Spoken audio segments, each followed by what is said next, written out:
Reagan had phoned Nixon at the White House to vent his frustration at African delegates who celebrated the vote. Last night, I tell you, to watch that thing on television as I did.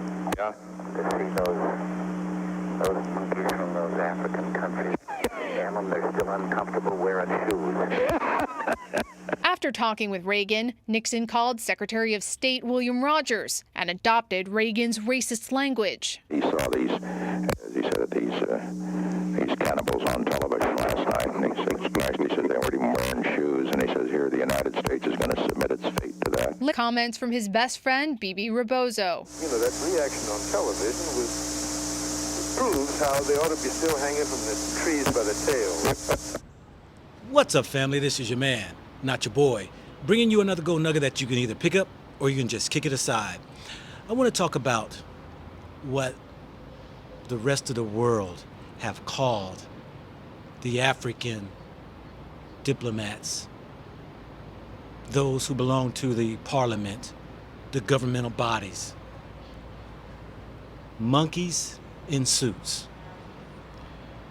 You know, I'm gonna show you a video that I hope that you all can just take a look at and ask yourself, was this intentional of putting a democracy government, a republic, in the hands of a culture of diverse backgrounds of tribes, kingdoms, villages? And is it fair to say that when it was turned over to us, these governmental bodies, did we understand what we were getting into? Watch this video and I'll be back.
What do you think?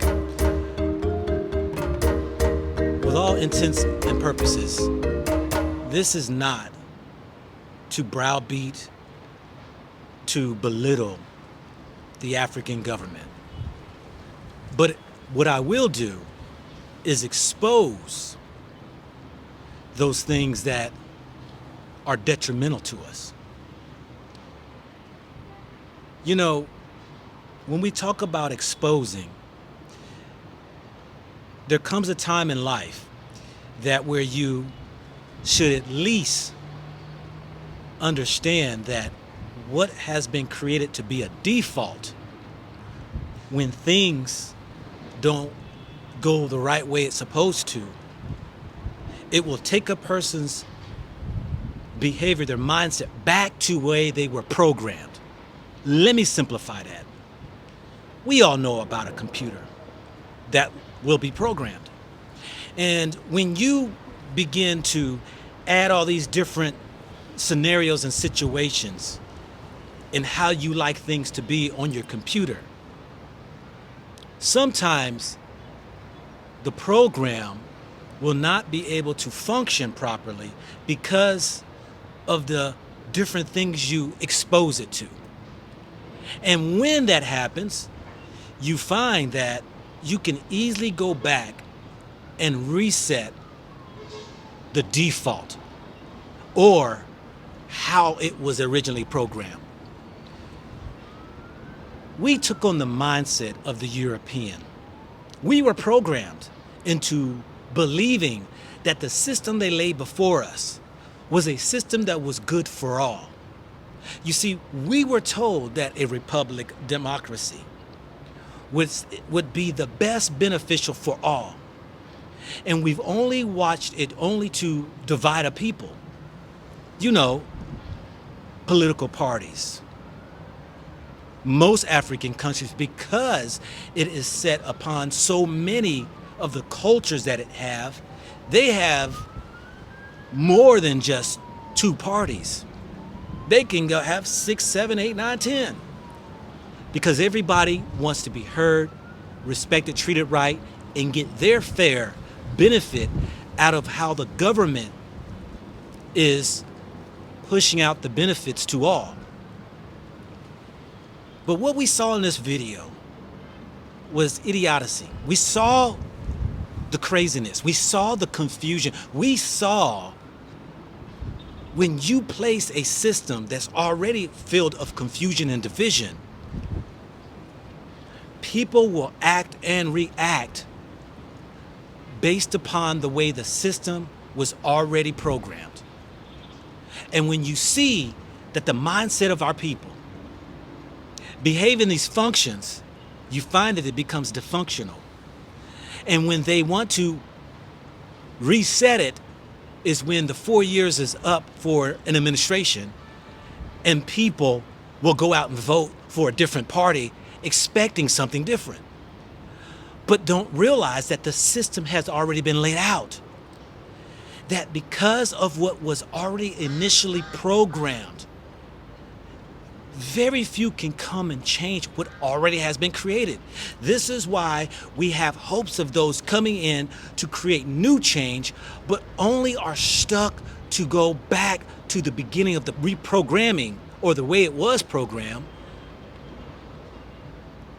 in order to try to restart something that you cannot make improvements in a 4-year term.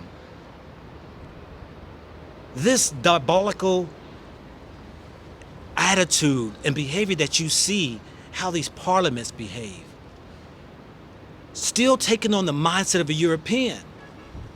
Even judges wearing European wigs shows that the mindset, the programming has still been reset to the initial program or default.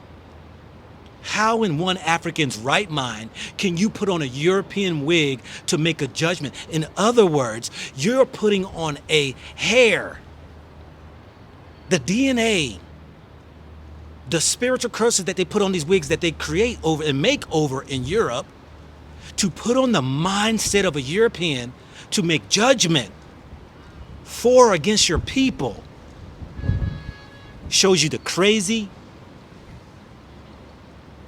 deranged mindset that exists still in Africa.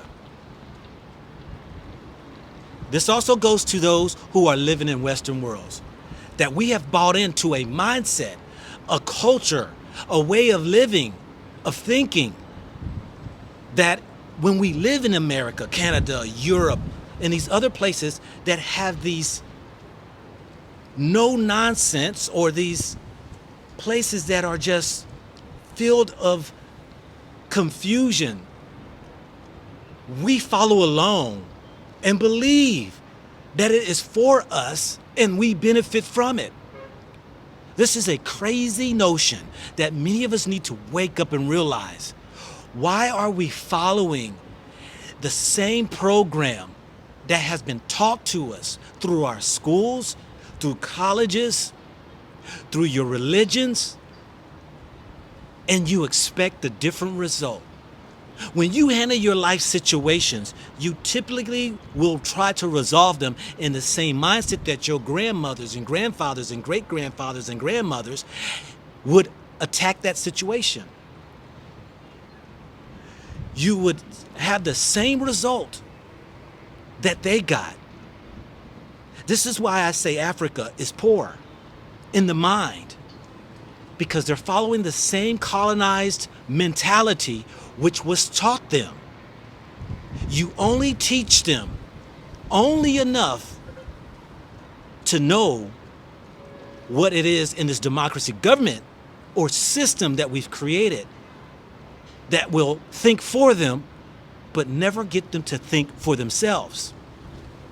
You see, you can't wiggle your way outside of a system that has been created already before you when you got your independence, and you stay in the confines and the parameters that were already set. You see, you didn't set your borders, you did not set your laws, you did not set how you wanted your system to be. You only followed the format before they uprooted and left out of here. They gave you a system that you've been suffering ever since. But don't be of a bad feeling of this. Be of good cheer, because you see, the kingdom of the Most High, initially the world's laws were created out of it.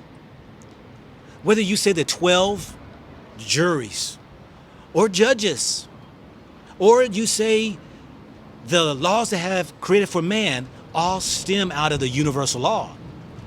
The sad part is that man in his own intellect have decided to stretch it and remove it out of it to do their own thing.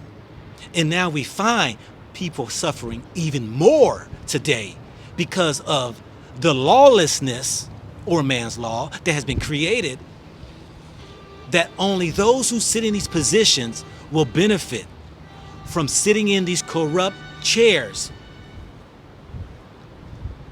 That you find the remainder of those who are trying to make way will always fall short. But the kingdom, while you stand on a foundation that can't be changed, laws that can't be changed, wiggled, moved, stretched, if you live off of that, if you stand on that, you will find the basic of life, the Most High, man, woman, and child. Your life stands above man's law. And you will find the blessing of the Most High will be in you and your family. Whether you have to uproot out of a system, whether you have to relocate, whether you go from one system to another, the Most High knows what's best for you. So I say, though man sits in these positions of governments, following old formats from a European construct, it is not beneficial for us to believe the government is for us, but always believe this world system hates us because it hates the Most High. Govern yourself by the universal law, the good, that is God, that they add took out the old, put the good to God. And ensure you stand on what is right. This is your man, not your boy, bringing you another gold nugget that you can either pick up or you can just kick it aside. Think about it, think about it, think about it, think about it, think about it, think about it.